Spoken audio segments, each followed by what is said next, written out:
Olá! Por milênios, a humanidade tem olhado para o céu, para o mundo à sua volta, com uma curiosidade que parece não ter fim.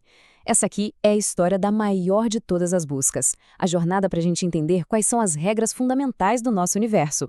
No fim das contas, tudo se resume a essa pergunta, não é? Desde os filósofos lá da Grécia Antiga até os laboratórios supermodernos de hoje, essa é a questão que move a ciência. Vamos mergulhar nessa história que é fascinante. A nossa jornada vai ter 5 grandes capítulos. A gente vai começar com as primeiras tentativas de achar padrões na natureza, vamos passar pelas grandes unificações da história e chegar até a fronteira do que se sabe hoje na física moderna. Ok, vamos lá pelo comecinho. Antes de existir equação, antes de experimento, a busca por respostas começou com ideias, com a filosofia. O primeiro passo foi tentar explicar o mundo sem precisar usar os mitos. Vamos dar uma olhada nos primeiros pensadores. Filósofos como Tales, por exemplo, ele acreditava que tudo, no fundo, era feito de uma única coisa: água. Depois veio Empédocles com aquela ideia famosa dos 4 elementos. E de uma forma, assim, visionária, Demócrito sugeriu que tudo era feito de partículas minúsculas, indivisíveis, os átomos. Enquanto isso, Pitágoras já defendia que a linguagem do universo era matemática. Eram todas ideias revolucionárias, claro, mas ainda não era ciência como a gente conhece hoje. O ponto de virada mesmo foi aqui. Copérnico foi lá e reorganizou o sistema solar, mas foram Kepler com as leis super precisas sobre as órbitas dos planetas e Galileu descrevendo a queda das coisas com equações que realmente transformaram a física. Aquela descrição mais ou menos qualitativa deu lugar a leis matemáticas exatas. Isso nos leva à primeira grande síntese da física, a ideia de que as regras que governam os céus poderiam ser exatamente as mesmas que governam as coisas aqui na Terra. Por quase 2000 anos, a visão de Aristóteles dominou. Ele achava que existiam 2 conjuntos de leis, um para os céus, que eram perfeitos, e outro para a Terra, que era imperfeita. O que Isaac Newton fez foi simplesmente demolir essa parede. Ele percebeu que a força que puxa uma maçã para o chão é a mesmíssima força que mantém a Lua girando em volta da Terra. O ponto-chave aqui é a palavra universal. Com essa única equação, Newton unificou a mecânica daqui da Terra e a mecânica dos céus. Foi a primeira teoria de quase tudo, mostrando que o universo não era aleatório, mas sim governado por leis matemáticas que a gente podia entender. Agora, vamos avançar um pouco para o século XIX. Os físicos da época encaravam um novo conjunto de mistérios: as forças invisíveis da eletricidade e do magnetismo. Na época, pareciam ser coisas completamente separadas.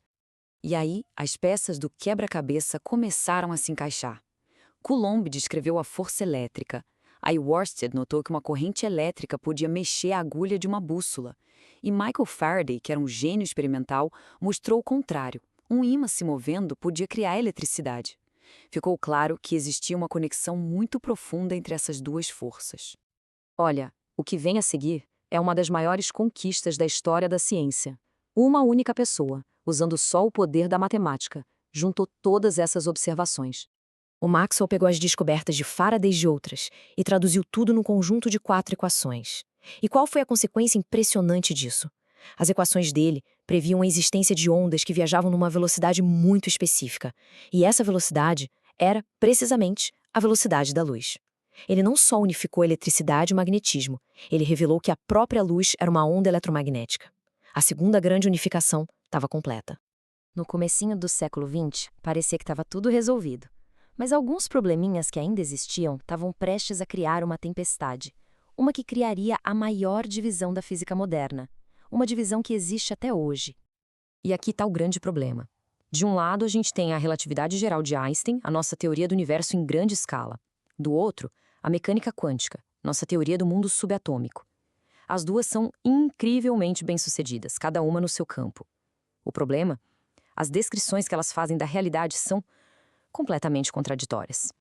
A visão do Einstein sobre a gravidade é de uma beleza, assim, impressionante. Ele propôs que o espaço e o tempo formam um tipo de tecido dinâmico. Imagina uma bola de boliche numa cama elástica. Ela cria uma curva, certo?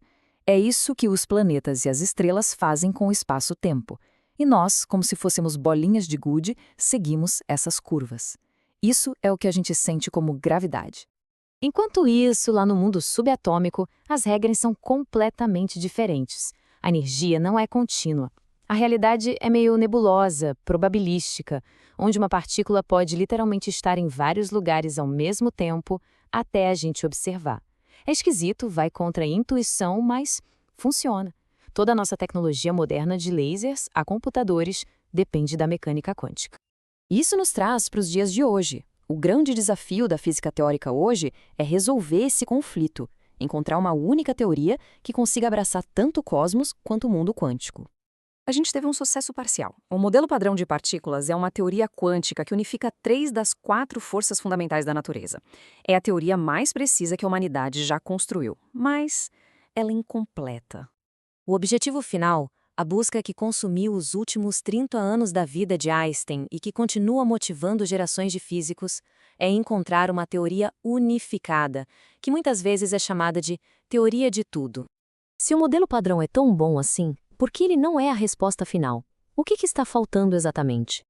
Bom, aqui estão as grandes lacunas. Primeiro, o modelo padrão ignora completamente a gravidade. Além disso, as observações mostram que tudo que o modelo descreve corresponde a apenas 5% do universo. O resto é matéria escura, uma espécie de andaime invisível que não deixa as galáxias se despedaçarem, e a energia escura, uma força misteriosa que está acelerando a expansão do próprio universo. Existem 2 abordagens principais para tentar resolver isso.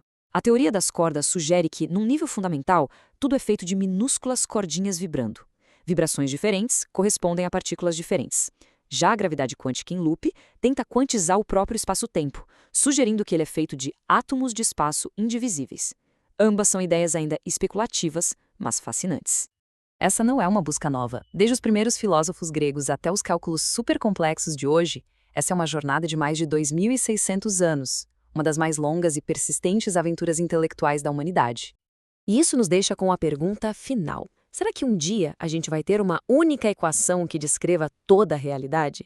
Passamos das tentativas filosóficas de ordem para as leis universais de Newton, unificamos forças com Maxwell e depois dividimos o universo entre a relatividade e o mundo quântico. Embora a resposta final ainda não esteja clara, uma coisa é certa: a busca humana por compreensão é tão ilimitada quanto o próprio universo. A única certeza é que a busca vai continuar.